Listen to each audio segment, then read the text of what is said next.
Hi friends, ನೀವು ನೋಡ್ತಾ ಇದ್ದೀರಾ ಪುಟ್ಟಮ್ಮನೆ ಅಡುಗೆ.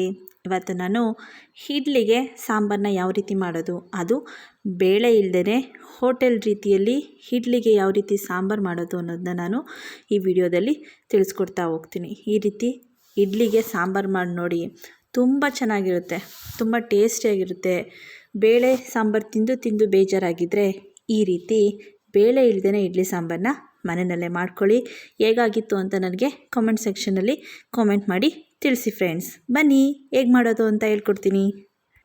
ಒಂದು ಕುಕ್ಕರ್ನ ತಗೊಂಡು ಅದಕ್ಕೆ ಮೀಡಿಯಮ್ ಸೈಜ್ ಈರುಳ್ಳಿನ ಉದ್ದಕ್ಕೆ ಕಟ್ ಮಾಡಿ ಹಾಕ್ಕೊಳ್ಳಿ. ಒಂದು ಮೀಡಿಯಮ್ ಸೈಜ್ ಈರುಳ್ಳಿ ಆದರೆ ಸಾಕಾಗುತ್ತೆ.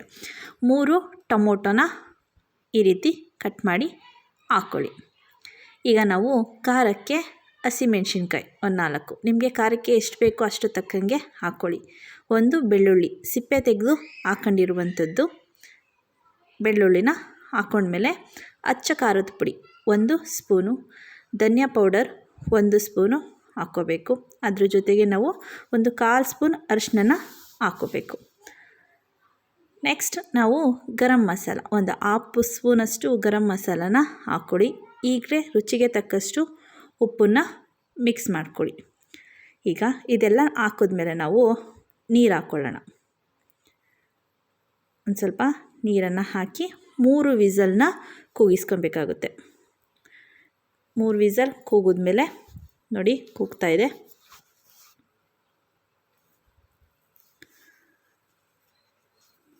3 ವಿಸಲ್ನ ನಾವು ಕೂಗಿಸ್ಕೊಬೇಕು. ಇವಾಗ 3 ವಿಸಲ್ ಕೂಗಿದೆ, ಕುಕ್ಕರು ಕೂಡ ತಣ್ಣಗಾಗಿದೆ. ಈಗ ಅದನ್ನು ನಾವು ಓಪನ್ ಮಾಡ್ಕೋಬೇಕು. ನೋಡಿ ತುಂಬ ಚೆನ್ನಾಗಿ ಅದು ಕುಕ್ ಆಗಿದೆ. ಈಗ ನಾವು ಅದರ ನೀರೆಲ್ಲನ ಬಸ್ಕೊಬೇಕಾಗುತ್ತೆ. ಟೊಮೊಟೊ ಈರುಳ್ಳಿ ಎಲ್ಲ ಅದರಲ್ಲೇ ಬಿಟ್ಟು ನೀರನ್ನು ಮಾತ್ರ ನಾವು ಬಸ್ಕೋಬೇಕು. ನೋಡಿ ಈ ರೀತಿ ನೀರನ್ನೆಲ್ಲ ಸೋಸ್ಕೊಳ್ಳಿ.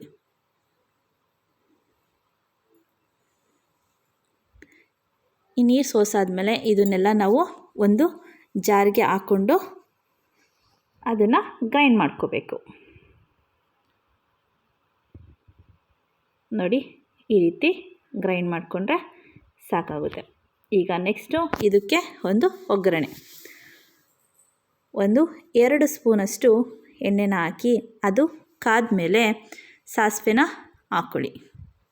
ಸಾಸಿವೆ ಸ್ವಲ್ಪ ಚಿಟಪಟ ಆದಮೇಲೆ ಬೆಳ್ಳುಳ್ಳಿ ಕಟ್ ಮಾಡಿರುವಂತಹ ಬೆಳ್ಳುಳ್ಳಿನ ಹಾಕ್ಕೋತಾ ಇದ್ದೀನಿ. 4 ಮೆಣಸಿನ್ಕಾಯಿ ಒಣಮೆಣಸಿನ್ಕಾಯಿನ ಒಗ್ಗರಣೆಗೆ ಹಾಕ್ಕೊಳ್ಳಿ. ಸ್ವಲ್ಪ ಕರಿಬೇವಿನ ಸೊಪ್ಪು ಇಷ್ಟು ಒಗ್ಗರಣೆಗೆ ಹಾಕ್ಕೊಂಡು ಸ್ವಲ್ಪ ಫ್ರೈ ಆಗೋಕ್ಬಿಡಿ. ಆದಮೇಲೆ ನಾವು ರುಬ್ಕೊಂಡಿರುವಂತಹ ಮಸಾಲೆ ಎಲ್ಲನೂ ಹಾಕ್ಕೊಬೇಕು. ಈಗ ಸೋಸ್ಕೊಂಡಿರುವಂತಹ ನೀರನ್ನು ಕೂಡ ಅದಕ್ಕೆ ಮಿಕ್ಸ್ ಮಾಡ್ಕೊಳ್ಳೋಣ. ನಾವು ಮೊದಲೇ ಉಪ್ಪಾಕಿ ಬೇಯಿಸಿರೋದ್ರಿಂದ ನಾವು ಯಾವುದನ್ನೇ ಉಪ್ಪು ಹಾಕೋ ಅವಶ್ಯಕತೆ ಇರೋದಿಲ್ಲ. ಈಗ ನೆಕ್ಸ್ಟ್ ನಾವು ಒಂದು ಬೌಲ್ನ ತಗೊಂಡು ಅದಕ್ಕೆ 1.5 ಸ್ಪೂನಷ್ಟು ಕಡಲೆ ಹಿಟ್ಟನ್ನು ಹಾಕ್ಕೊಬೇಕಾಗುತ್ತೆ. ಸಾಂಬಾರು ಗಟ್ಟಿ ಬರೋಕ್ಕೆ ಹೋಟೆಲ್ ರೀತಿಯಲ್ಲಿ ಮಾಡ್ತಾ ಇರೋದ್ರಿಂದ ಹೋಟೆಲ್ ರೀತಿಯಲ್ಲೇ ನಾನು ಹೇಳ್ಕೊಡ್ತಾ ಇದ್ದೀನಿ. ಹೋಟೆಲ್ ರೀತಿಯಲ್ಲಿ ಇದೇ ರೀತಿ ಮಾಡುವಂಥದ್ದು. ಕಡಲೆ ಹಿಟ್ಟನ್ನ ಈ ರೀತಿ ಗಂಟಿಲ್ದಂಗೆ ಮಿಕ್ಸ್ ಮಾಡ್ಕೋಬೇಕು. ಇದನ್ನು ನಾವು ಕುದೀತಾ ಇರುವಂತಹ ಸಾಂಬಾರಿಗೆ ಮಿಕ್ಸ್ ಮಾಡ್ಕೊಳ್ಳೋಣ.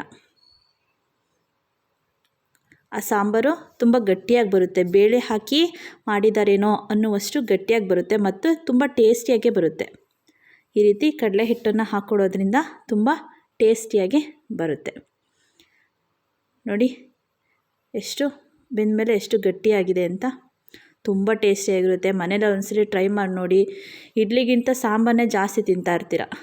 ನೋಡಿ ಪಟಾಪಟ್ ಅಂತ ಇಡ್ಲಿಗೆ ಸಾಂಬಾರು 5 ನಿಮಿಷದಲ್ಲಿ ರೆಡಿಯಾಗುತ್ತೆ. ತುಂಬ ಚೆನ್ನಾಗಿರುತ್ತೆ. ನಿಮ್ಮ ಮನೆಯಲ್ಲೂ ಒಂದ್ಸಲ ಟ್ರೈ ಮಾಡಿ ನೋಡಿ ಫ್ರೆಂಡ್ಸ್. ಈ ವಿಡಿಯೋ ಇಷ್ಟ ಆದರೆ ಲೈಕ್ ಮಾಡಿ, ನಿಮ್ಮ ಫ್ರೆಂಡ್ಸ್ಗೂ ಫ್ಯಾಮಿಲಿ ಮೆಂಬರ್ಸ್ಗೂ ಶೇರ್ ಮಾಡಿ ಫ್ರೆಂಡ್ಸ್. ನೋಡಿ ಇಡ್ಲಿ ಎಷ್ಟು ಸಾಫ್ಟಾಗಿದೆ ಅಂತ. ಇಡ್ಲಿ ರೆಸಿಪಿನ ನಾನು ಆಲ್ರೆಡಿ ನನ್ನ ಚಾನಲ್ನಲ್ಲಿ ಅಪ್ಲೋಡ್ ಮಾಡಿದ್ದೀನಿ. ನೀವು ಅದನ್ನು ನಾನು ಎಂಡ್ ಸ್ಕ್ರೀನಲ್ಲಿ ಕೊಡ್ತೀನಿ, ಚೆಕ್ ಮಾಡ್ಕೊಳ್ಳಿ ಫ್ರೆಂಡ್ಸ್. ನೋಡಿ ಇಡ್ಲಿಗೆ ಸಾಂಬಾರು ಯಾವ ರೀತಿ ಕೋಟ್ ಆಯ್ತೈತೆ ಅಂತ. ತುಂಬ ಚೆನ್ನಾಗಿರುತ್ತೆ, ತುಂಬ ಟೇಸ್ಟಿಯಾಗಿರುತ್ತೆ. ಮನೆಯಲ್ಲಿ ಒಂದ್ಸಲ ಟ್ರೈ ಮಾಡಿ ನೋಡಿ ಫ್ರೆಂಡ್ಸ್. ನನ್ನ ಚಾನಲ್ನ ನೀವು ಇನ್ನೂ ಸಬ್ಸ್ಕ್ರೈಬ್ ಮಾಡ್ಕೊಂಡಿಲ್ಲ ಅಂದರೆ ಪ್ಲೀಸ್ ನನ್ನ ಚಾನಲ್ನ ಸಬ್ಸ್ಕ್ರೈಬ್ ಮಾಡ್ಕೊಳ್ಳಿ. ಪಕ್ಕದಲ್ಲಿ ಕಾಣೋ ಬೆಲ್ ಬಟನ್ನ ಓಕೆ ಮಾಡಿ, ಹಾಲನ್ನು ಸೆಲೆಕ್ಟ್ ಮಾಡಿ ಫ್ರೆಂಡ್ಸ್. Thank you.